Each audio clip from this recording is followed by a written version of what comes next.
जब दुनिया भी कहेगी India is mother of democracy, India is mother of democracy, India is mother of democracy. आज का दिन भारत के लोकतांत्रिक इतिहास में मील के पत्थर की तरह है। भारतीयों द्वारा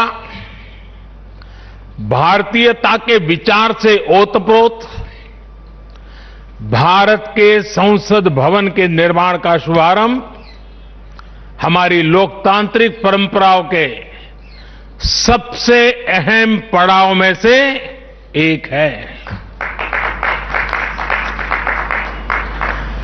हम भारत के लोग मिलकर अपनी संसद के इस नए भवन को बनाएंगे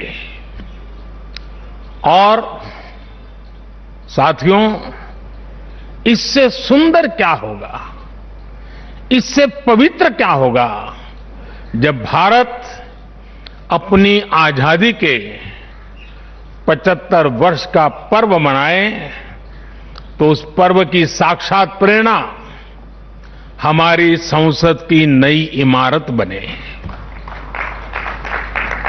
आज 130 करोड़ से ज्यादा भारतीयों के लिए बड़े सौभाग्य का दिन है, गर्व का दिन है जब हम इस ऐतिहासिक पल के साक्षी बन रहे हैं। साथियों, नए संसद भवन का निर्माण नूतन और पुरातन के सह अस्तित्व का उदाहरण है। ये समय और जरूरतों के अनुरूप खुद में परिवर्तन लाने का प्रयास है।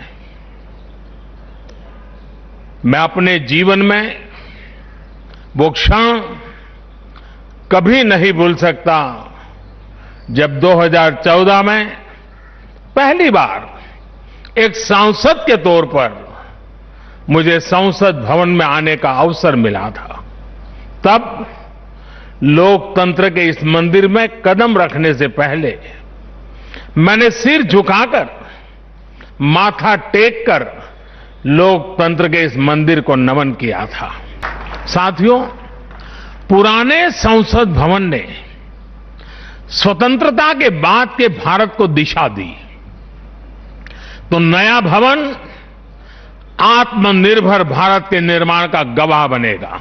साथियों, संसद भवन की शक्ति का स्रोत, उसकी ऊर्जा का स्रोत हमारा लोकतंत्र है। आजादी के समय किस तरह से एक लोकतांत्रिक राष्ट्र के रूप में भारत के अस्तित्व पर संदेह और शंकाएं जताई गई थी, ये इतिहास का हिस्सा है। अशिक्षा, गरीबी, सामाजिक विविधता और अनुभवहीनता जैसे अनेक तर्कों के साथ ये भविष्यवाणी भी कर दी गई थी कि भारत में लोकतंत्र असफल हो जाएगा।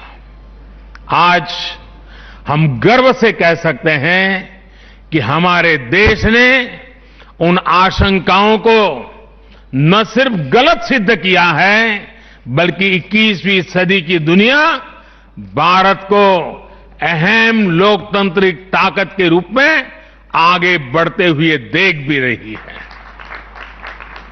समय समय पर इसमें व्यवस्थाएं बदलती रही, प्रक्रियाएं बदलती रही, लेकिन आत्मा लोकतंत्र ही रही। और विडंबना देखिए, आज भारत का लोकतंत्र हमें पश्चिमी देशों से न समझाया जाता है। जब हम विश्वास के साथ अपने लोकतांत्रिक इतिहास का गौरवगान करेंगे तो वो दिन दूर नहीं जब दुनिया भी कहेगी जब दुनिया भी कहेगी India is mother of democracy, India is mother of democracy, India is mother of democracy,